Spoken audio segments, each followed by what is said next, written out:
माझं असं मत आहे, कांद्यात तणनाशक मारून 21 दिवस झाले.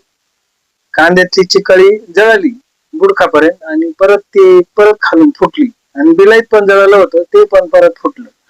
तर असा का प्रॉब्लेम झाला बरं? ते पूर्णपणे का जळालं नाही? तुमचा एकदम रास्त प्रश्न आहे. शेतकरी मित्रांनो, आज आपल्याला राधाभाऊ गुंजाळ या ठिकाणी आलेले आहेत.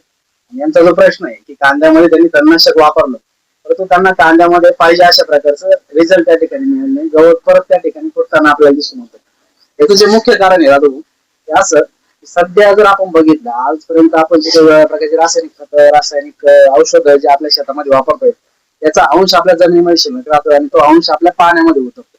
जे आपलं जे पाणी आहे त्या ठिकाणी क्षारयुक्त होतं. त्या क्षारयुक्त पाण्यामुळे आपल्या पाण्याचा पीएच हा अल्कलाईन झालाय. बऱ्याच वेळेस काय होतं की तुमचे तणनाशक जे असतील ते बरेचसे त्या ठिकाणी अल्कधर्मी असतात, म्हणजे अल्कलाईन अशा प्रकारचे त्या ठिकाणी असतात. त्यामुळे काय होतं की पाणी पण अल्कलाईन आणि आपल्या औषधं जे काही तणनाशक वापरतो ते पण अल्कलाईन. त्यातून काय होतं की औषधांचं पाण्यामध्ये योग्य असं मिश्रण त्या ठिकाणी तयार होत नाही. पर्यायीने आपल्याला तणनाशकांचे रिझल्ट आहे त्या ठिकाणी. त्यासाठी आपल्याला काय करणं गरजेचं आहे की पाण्याचा पीएच हा पहिल्यांदा मेंटेन करणं गरजेचं आहे. जर आज आपण आपल्या तुमच्या या परिसरामध्ये जर बघितलं तर 8.5-9 इथपर्यंत आपला पाण्याचा पीएच आहे. तो आपल्याला मेंटेन असणं किती गरजेचं आहे? साधारणपणे 5.5 ते 7.5. म्हणजे ढोबळ मानानं जर आपण बघितलं तर आपल्याला 5 ते 7च्या दरम्यान आपला पीएच हा असणं गरजेचं आहे पाण्याचा. कुठलंही औषध, तुमचं तणनाशकच नाही, तुम्ही फवारणीसाठी जे काही औषध त्या ठिकाणी घेणार आहे, फवारणीसाठी औषध घेताना आपल्याला पाण्याचा पीएच हा साधारणपणे 5 ते 7च्या दरम्यान असणं महत्वाचं आहे, जेणेकरून आपल्या औषधाचं विघटन त्याच्यामध्ये पाण्यामध्ये व्यवस्थित होईल आणि आपल्याला जे काही आपले तणनाशकाचे असू, कीटकनाशकाचे असू, बुरशीनाशकाचे असू, ते रिझल्ट आपल्याला त्या ठिकाणी 100% येताना दिसणार आहे. हे रिझल्ट नुसते रिझल्टच येणार नाहीये, याचे परिणाम आपल्याला दीर्घकाळापर्यंत त्याच्यावरती शिल्लक राहणार. जे एखादं औषध जर आपण आपल्या पिकासाठी जर वापरलं, जास्तीत जास्त दिवसांपर्यंत त्याचा अंश पिकामध्ये शिल्लक राहील. पर्यायानं आपल्याला पुढचे जे काही फवार आहे त्याचा खर्च त्या ठिकाणी वाचणार. आज काय होतंय, आपण फवारणी केल्यानंतर लगेच परत 8 दिवसांना आपल्याला फवारणीची गरज पडते. परत त्या ठिकाणी माव्याचा प्रादुर्भाव होतो. परत आपण जसं बोललो तसं परत त्यांना त्या ठिकाणी उठायला सुरुवात झाली. हे जर आपला पाण्याचा पीएच जर त्या ठिकाणी व्यवस्थित घालायचा असेल तर आपल्याला त्या ठिकाणी 100% रिझल्ट येतील आणि त्यानंतर परत आपला फवारणी घ्यायची त्या ठिकाणी गरज पडणार नाही. पर्यायानं आपला फवारणीवरचा खर्च त्या ठिकाणी वाचतो. तर मला योग्य मार्गदर्शन मिळालं.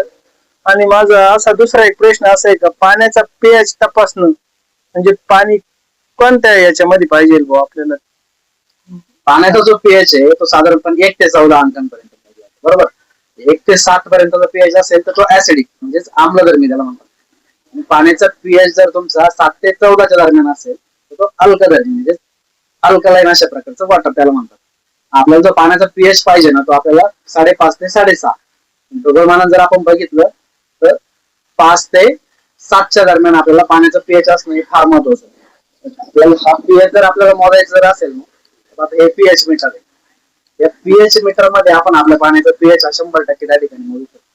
जर आपल्याला पाण्याचा पीएच आपल्याला न्यूट्रल करायचं असेल, जर आपल्याला जर पाण्याचा पीएच आपला 8.5-9 या दरम्यान जर आपला पाण्याचा पीएच असेल तर आपल्याला त्या पाण्यामध्ये त्या ठिकाणी सायट्रिक ऍसिड वापरावं लागेल किंवा आपले जे काही निमोनियाचे लिंब येतात, लिंब आपल्याला त्याच्यामध्ये पिळावं लागतं, म्हणजे आपल्याला पाण्याचं त्या ठिकाणी पीएच हा न्यूट्रल करता येईल आणि आपल्याला औषधाचे परिणाम हे त्या ठिकाणी जास्त दिसतील. आता आपण एक उदाहरण दाखल या ठिकाणी पाण्याचं पीएच सुद्धा चेक करून बघू. आता हे तुम्ही आणलेलं पाणी, बरोबर, या पाण्याचं आपण आता पीएच त्या ठिकाणी चेक करणार.